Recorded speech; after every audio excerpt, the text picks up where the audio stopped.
Donc je vais vous parler de réglage de suspension parce que bien évidemment c'est un sujet toujours important sur une moto, qu'elle soit 2 ou 3 roues. Donc on a la précharge et donc l'hydraulique en compression en détente. De par son train avant particulier, il n'y a pas de réglage de précharge sur la fourche. On va dire que c'est structurel sur ce modèle. On a bien le réglage de détente et de compression sur la fourche, sur un des deux bras. Ici la précharge et l'hydraulique ici. Mon conseil est toujours le même. On va aller chercher dans le manuel du propriétaire les réglages de base usine. On va vérifier qu'on est bien sur ces réglages.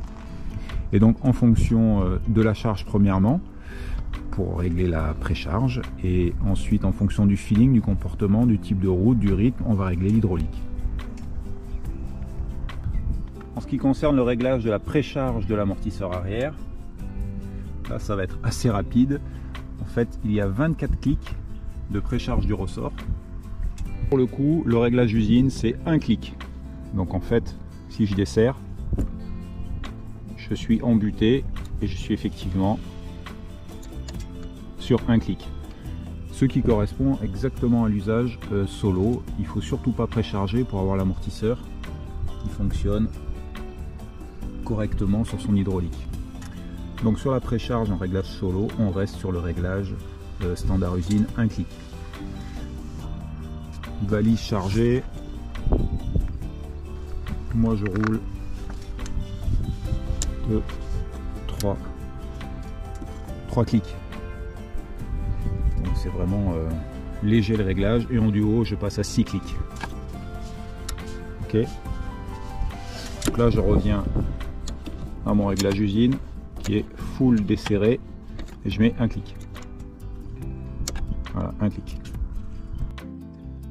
En ce qui concerne le réglage de l'hydraulique, pour l'arrière ici, donc réglage usine, c'est 1 tour 25. Je vais mettre 2 tours. Et ça, l'idée, ça va être de voir les phénomènes de pompage sur les grosses compressions, sur de l'angle, un peu vite, etc. Voir si on est bien freiné. Là, je sais que je suis à 2 tours, je gérerai et j'affinerai mon réglage. Alors pour la fourche, le réglage standard usine, c'est 13 clics desserrés sur un total de 17.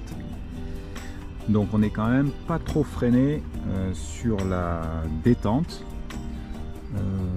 ce qui peut effectivement provoquer quelques phénomènes de louvoiement, surtout quand on bascule de gaz à freinage. Vu le poids du système, ça demande un peu plus de freinage. Donc je vais regarder ce que j'ai.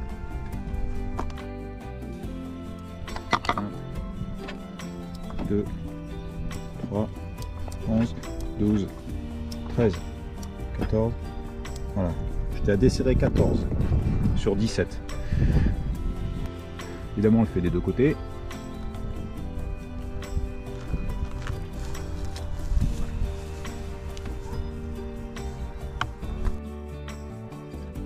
En ce qui concerne la compression, le standard c'est 8 clics.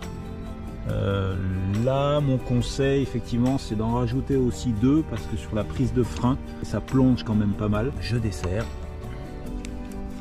1, 2, 3, 4, 5, 6. Voilà. Et je fais pareil de l'autre côté, évidemment.